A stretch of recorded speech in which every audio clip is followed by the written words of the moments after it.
구독자 여러분, 그간 안녕하셨습니까? 한국교문사의 광명강좌 시간입니다. 오늘은 최근에 있었던 서울 경기 지역 수련회에서도 같이 공부했던 내용이긴 합니다만은 예전 월간지의 한 부분을 좀 소개를 드리겠습니다. 이 책은 2010년도 12월호 월간지 광명인데요. 여기에 보면 생활과 인간의 재건이라는 예전에 연재했었던 다니우치 마사하루 선생의 책이 있습니다. 2010년도 12월호에서는 이런 얘기를 하셨는데 한번 들어보시죠. 마음 전체에 상응하지 못하는 것을 미망이라고 한다고 대승기신론에 쓰여 있다. 전체를 한 번에 보는 마음이 아니면 진실을 알 수 없다. 이런 얘기가 있습니다. 어려운 얘기입니다. 대승기신론이라고 하는 것은 인도의 마명이라는 분이 쓰셨다고 했는데 대승불교 해설서라고 했습니다. 상담하면서도 이 비슷한 내용을 많이 느끼게 되는데요. 항상 모든 인생의 문제는 전체를 보지 못하고 자기 중심적으로만 사물을 보는 데서 많은 부분들이 야기되는 것 같습니다. 여러분, 여마미소라는 그 불교의 유명한 화두와 같은 말씀을 기억하실 겁니다. 부처님께서 연꽃을 대중들한테 들어서 보이셨는데 가섭 존자만이 그 뜻을 알아차리고 빙글에 웃으셨다고 해서 여마미소라는 얘기가 내려오는 걸로 알고 있습니다. 여러분, 여기에 그 가섭 존자께서 그 뜻을 알아차리셨다는 것은 무엇을 알아차리셨다고 생각하십니까? 광명사상에서는 그 부분을 여러 가지 해설이 있을 수 있겠습니다만은 연꽃은 꽃잎들이 중앙을 향해서 다 모여 있지 않습니까? 중심 기위를 얘기하는 것이라고 설명하고 계십니다. 내가 사는 것처럼 보이지만은 사실은 내 안에 영적인 생명이 나를 살리고 있는 것은 틀림없는 진실이고 한시도 그 영적인 생명과 벗어나서 나는 존재할 수가 없는 것입니다. 그래서 내가 사는 것처럼 보이지만은 항상 그런 중심에는 대생명과 연결되어 있다고 하는 것.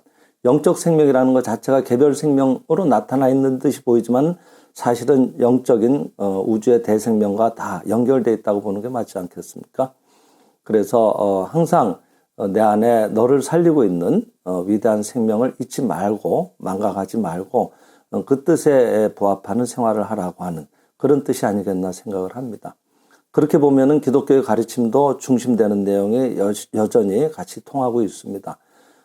예수님께서 첫 번째 계명을 뭐라고 말씀하셨는가 하면은 너의 목숨과 마음과 뜻을 다해서 너희 주 하나님을 사랑하라. 이것이 첫 번째 계명이다 그랬습니다.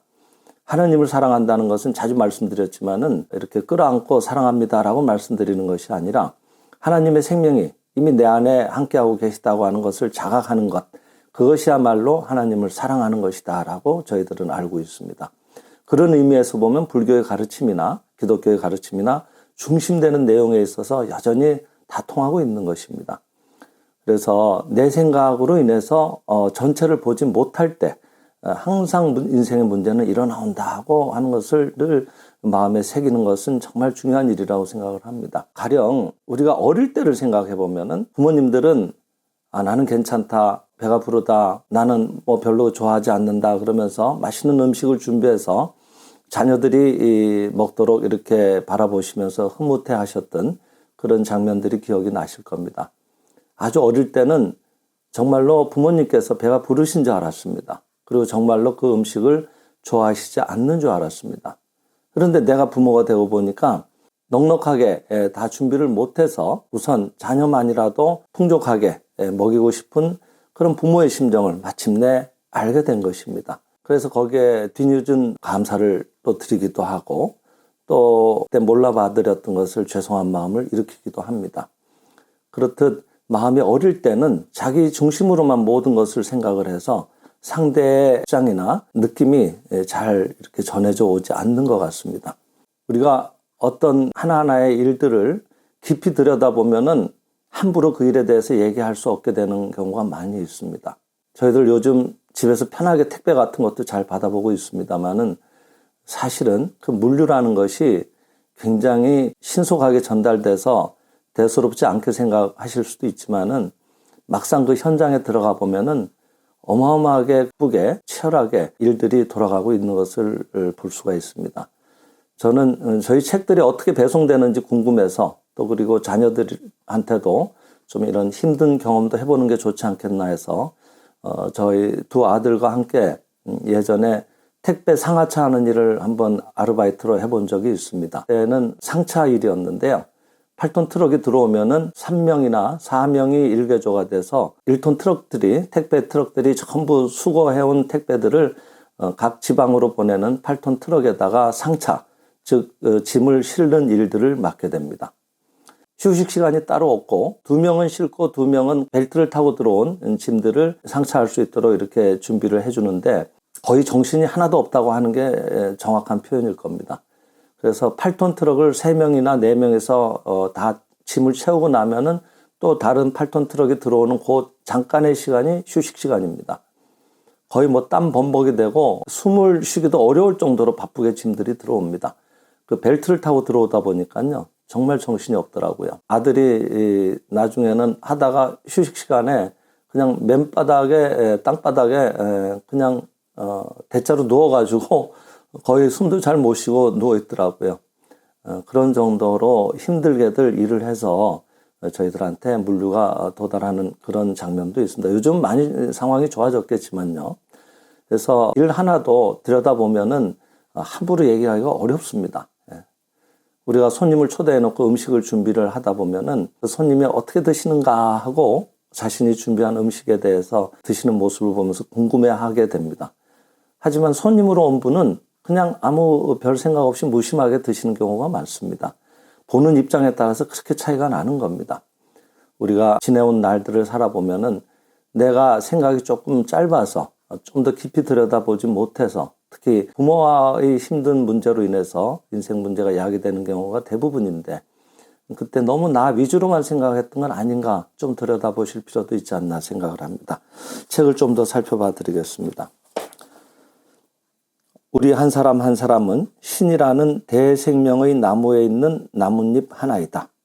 그 하나의 잎이 태양빛을 잘 흡수한다는 것은 다른 잎에도 또 양분을 주게 되는 것이다. 오래된 나뭇잎은 떨어질 것이다. 그것은 지상에서의 사명을 끝낸 것뿐이다. 또 새로운 나뭇잎이 그 가지에서 생겨나올 것이다.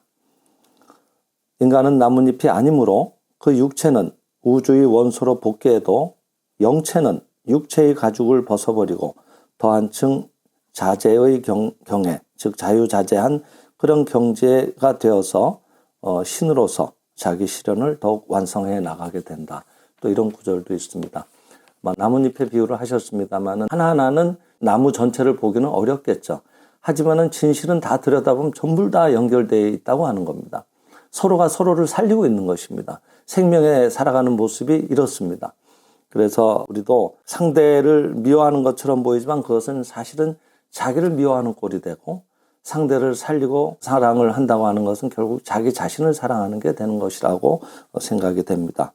그래서 그 뒤에 보시면은 사람이 지상에 출현한 사명을 완전하게 실현하려면 개체가 우리 각각에 나가 전체, 즉 신의 뜻을 알고 그대로 살아야 한다 그랬습니다. 개체가 전체를 무시해서 자신만 자기 확대를 계속해 간다면 마치 자신만이 증식해서 다른 세포의 사멸도 되돌아보지 않는 암세포와 같이 되고 만다 그랬습니다. 암세포의 특징이 그렇거든요. 주위와 전혀 협력을 하지 않는다고 합니다. 일방적으로 몰아붙인다고 합니다. 그래서 자기도 죽고 전체가 다 죽게 되는 거죠. 여러분 잘 아시는 미국의 윌리엄 제임스라는 교수분은 이런 얘기도 하셨다고 합니다. 자신이 신 앞에서 무조건 항복하게 되었을 때처럼 그런 위기가 항상 종교 생활로 전향하는 살아있는 계기가 된다는 것은 변하지 않는 진리다.